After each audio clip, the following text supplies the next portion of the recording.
এখানে স্বাভাবিকভাবে মনের প্রশ্ন জাগতে পারে, আমি দফা 1 বাদ দিয়ে কেন দফা 3 দেখাচ্ছি। এটির কারণ হলো এই যে দফা 3 এটি অনেকটা সোজা, বুঝতে অনেক সুবিধা হবে, যে কারণে আমি দফা 3 সম্পর্কে আলোচনা করব। তো বন্ধুরা, এখানে 3 দফা ওই মৌজায় উক্ত সরকার বাহাদুর অধীনে 16 আনা রকমে 36 শতক জমির কাতবার্ষিকী 200 পয়সা টাকা করের জমি জমায় হস্তগতি তফসিলে লিখিত 10 শতক জমির কাতবার্ষিকী হারাহারি মতো 31 পয়সা করের জমি জমায়, যাহা উক্ত 2 নম্বর দফায় পরিচয় মোতাবেক প্রাপ্তীয় জমি জমা হইতেছে। আমার খরিদা উক্ত 10 শতক জমির বাজার মূল্য 150 টাকা। এখান থেকে আমরা নিচে স্ক্রল ডাউন করে তারপরে আমরা এখানে দেখতে পাবো উক্ত মৌজায় খতিয়ান নম্বর 1279। এই 1279-র অধীনে 37, 35 ও 37, 36 দাগ রয়েছে। তো 37, 35-এ 9 শতক সম্পত্তি রয়েছে, 37, 36-এ আছে 15 শতক, সব মিলিয়ে সম্পত্তির পরিমাণ 24 শতক। এখান থেকে 10 শতক জমি বাদ দিয়ে বকরি 14 শতক জমি 2/3 অংশে 10 শতক। এখানে কিন্তু এই ব্যক্তির 10 শতক প্রাপ্তীয় সম্পত্তি হইতেছে। এবারে আমরা দেখে নেব এই যে দলিলটি বর্তমানে আমরা পর্যালোচনা করছি, এটি কোন সালে রেজিস্টারকৃত দলিল। আমরা স্ক্রল আপ করব, এখান থেকে আমরা এখানে পেয়ে যাব 1/6/1976। এবারে আমরা কজন গ্রহীতা রয়েছে সেটি দেখে নেব। আমরা স্ক্রল আপ করব, এখানে আমরা পেয়ে যাব গ্রহীতাদের বিস্তারিত বিবরণ। কুবলা গ্রহীতা মোবারক, তারপরে পেয়ে যাব আরশাদ, তারপরে পেয়ে যাব বাবুর আলী। দিচ্ছি কিন্তু এখানে একজন। এবারে বন্ধুরা, আমরা পুনরায় আমাদের যে 3 দফা রয়েছে সেখানে চলে যাব।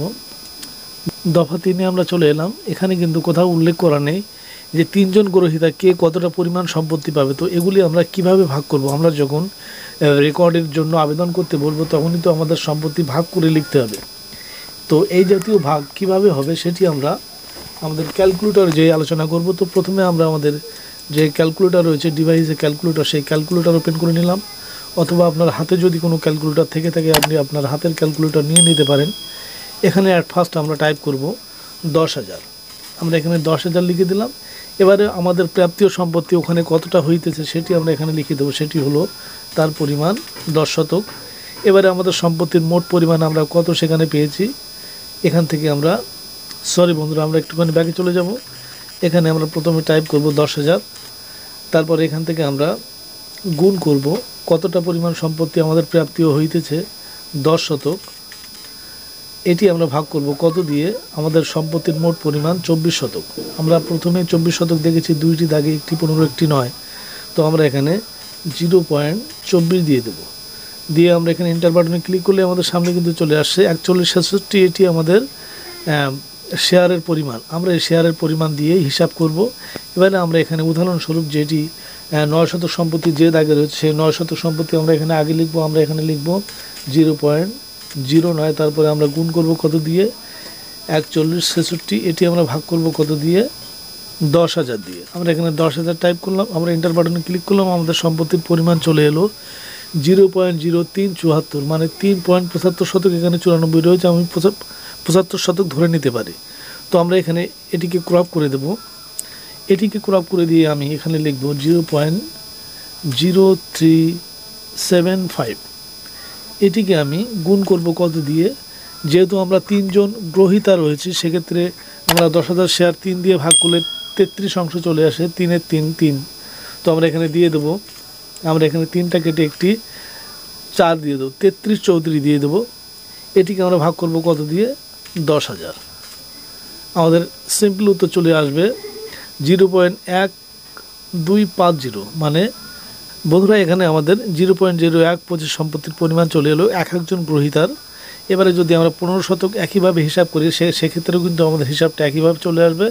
তো আমরা আবার প্রথমে এখানে আমাদের যে সম্পত্তির পরিমাণ রয়েছে সেটি টাইপ করব।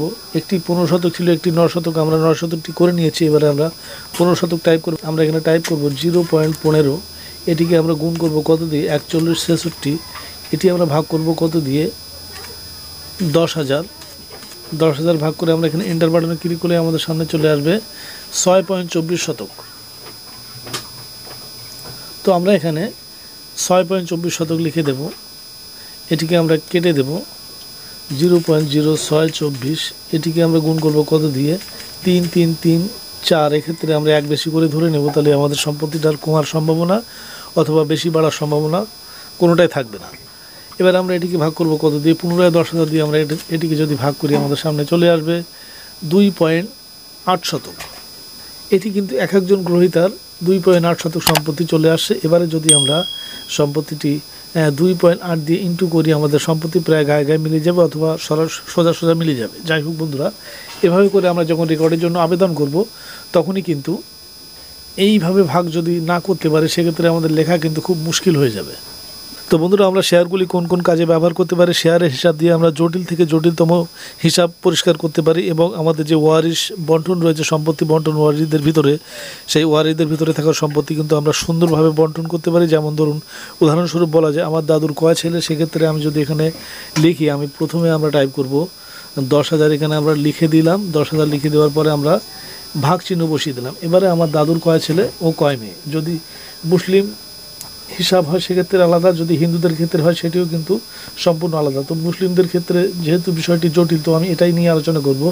6 ছেলে 1 মেয়ে, তো আমি সেক্ষেত্রে ধরে নেব 6 দুনো 12, মেয়ে 1 13। তো আমি 10,000 শেয়ারটা জাস্ট 13 দিয়ে ভাগ করলাম, আমার পরিমাণ চলে এলো। এখানে আমরা দেখে নেব 769। এই 769 আমরা নোট করে নিলাম, আমরা নোট ডাউন করলাম 769। এবারে আমরা এখানে একটি যে কোনো সম্পত্তির পরিমাণ বসিয়ে দিলাম 0.20। এটিকে আমরা ইন্টু করবো 769, তারপরে এটিকে আমরা ভাগ করব 10,000 দিয়ে। জাস্ট আমরা 10,000 এন্টার করলে আমাদের সম্পত্তির পরিমাণ বেড়ে যাবে। এবারে যদি আমরা 769 ছেলের ক্ষেত্রে হিসাব করি, সেক্ষেত্রে 769 আমরা ইন্টু 2 করব, আমাদের 1538 হবে। এই 1538 আমরা 0.20 ইন্টু 1538 ভাগ 10,000, এটি আমরা এন্টার করলেই কিন্তু ছেলেদের সম্পত্তির পরিমাণ চলে এলো। এভাবে করে আমরা ওয়ারিশ বন্টন করতে পারি। তো শেয়ারের হিসাব যদি আমাদের সঠিকভাবে জানা না থাকে সেক্ষেত্রে কিন্তু আমরা এই কাজগুলি কোনোভাবেই ঠিক আয়ত্তে আনতে পারবো না, মানে এক কথায় আমাদের কন্ট্রোলে রাখতে পারবো না। তো সঠিকভাবে জমি জমার কাজ করতে হলে আগে আমাদের শেয়ারের হিসাব নিখুঁতভাবে শিখতে হবে। তো বন্ধুরা, যারা আমার ভিডিওগুলি দেখছেন আমাকে সাপোর্ট করবে। তো এমন ধরনের ভিডিও পেতে আমাদের চ্যানেলকে সাবস্ক্রাইব করবেন, কোনো মন্তব্য থাকলে কমেন্ট করুন, পাশে থাকা বেল নোটিফিকেশন অন করে দেবেন। সবাইকে ধন্যবাদ জানিয়ে ভিডিও শেষ করলাম। জয় হিন্দ।